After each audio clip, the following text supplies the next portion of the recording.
Some secrets do not explode the moment they are created.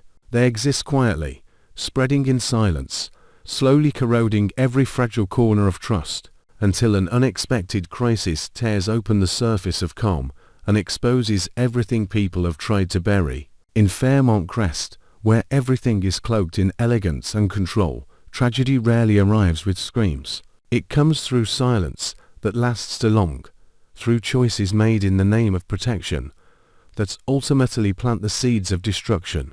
Naomi never imagined that a single test result could become a ticking time bomb for her entire life, nor that it would detonate at the very moment the man she loved most stood on the fragile line between life and death. Naomi carried the secret of the BRCA gene.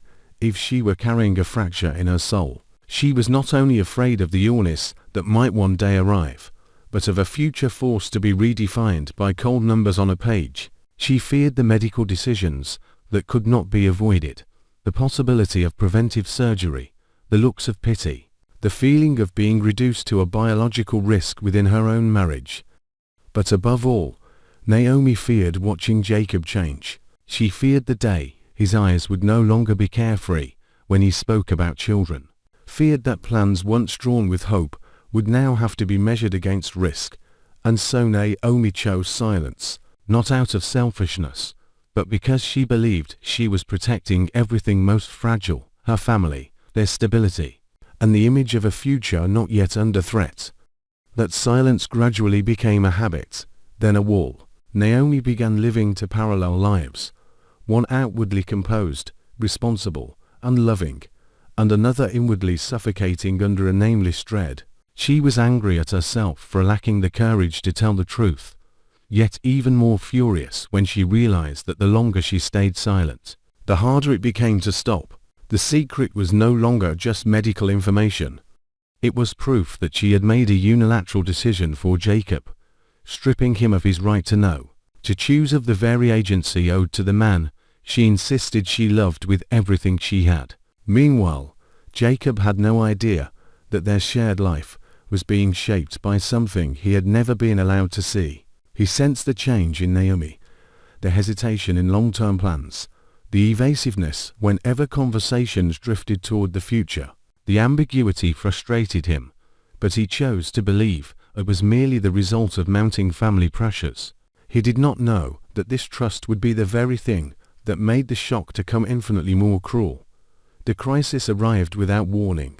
An accident, a chain of events beyond control, pushed Jacob into a life-threatening condition. In a single instant, everything Naomi had worked so hard to preserve collapsed.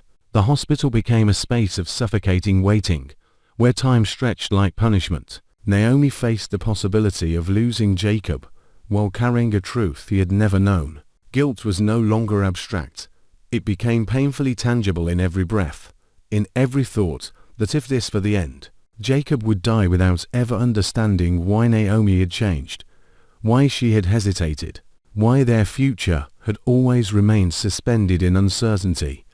Anger rose within Naomi in a strange and unfamiliar way. Not anger at Jacob, but at fate, at her own body, at the choice of silence that had driven her into a corner. She began to question whether she still had the right to call it protection, or whether it was, in truth, a form of selfish control, a way to postpone her own pain by shifting the risk onto someone else. The longer she watched Jacob lie motionless, the clearer it became that silence was no longer harmless. It had become a blade hanging above their relationship, ready to fall at any moment. As Naomi wrestled with herself, doubts began to surface around Jacob's accident.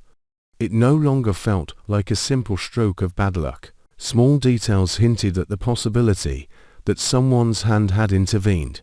The realization that someone within Fairmont Crest's circle of power might know Naomi's secret made everything far more terrifying. If someone had uncovered her test results, they might see Naomi as a weakness, a pawn easily manipulated at her most vulnerable moment. The feeling of being watched, of being cornered, filled Naomi not only with pain but with fury. She understood then that her silence had created space for others to step in, to weaponize her fear against her. When Jacob slowly emerged from critical danger, a new kind of tension took hold. His survival did not bring absolute relief. Instead, it placed Naomi before an even crueler choice. If Jacob lived and discovered that in the moment he might have died, Naomi still chose to keep the truth hidden. How would he see it? The trust that formed the foundation of their marriage was now threatened not by physical betrayal, but by betrayal of information. Jacob might accept the risk of illness, but could he accept not being included in life-altering decisions about their shared future? Jacob's anger, as it began to take shape, did not erupt all at once. It accumulated quietly in confusion, in the sense that a part of his life had been taken from him without his knowledge. Being treated as someone who needed protection rather than an equal partner could force Jacob to reconsider everything he believed about his marriage.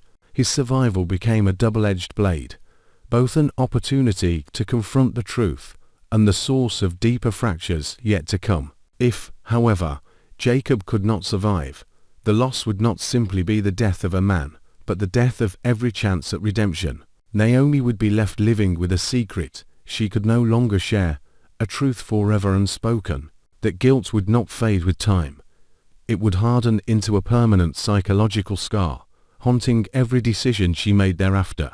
Each time she faced questions about the future, about health, about children, Naomi would be forced to remember that she once chose silence at the most critical moment of all. The story of Naomi and Jacob is no longer about right or wrong, but about the cost of choice. Fragile life has turned every decision into a matter of survival, where no option is truly safe. Silence may preserve peace for a moment, but it quietly gathers greater storms. Truth may destroy the present, but it may also be the only path to freeing the future.